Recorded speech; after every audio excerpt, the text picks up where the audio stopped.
eta zure podium hori ez nioen inorrek espero. Nik genuen espero, osea, imaginatu, ez. Nola lortu duzu, bigarren postu hori?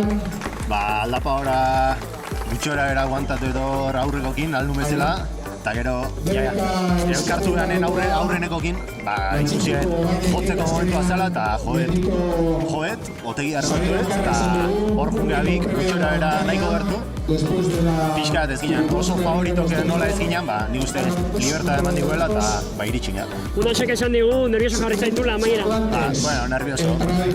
Olako egoera nola nahizen nino izan, pixka bai, baina. Esperinean ez dagoen modurik. Ez. Ja, gustuka era, duztuka, eta, bueno, pozik. Zorionak. Eskerrik asko.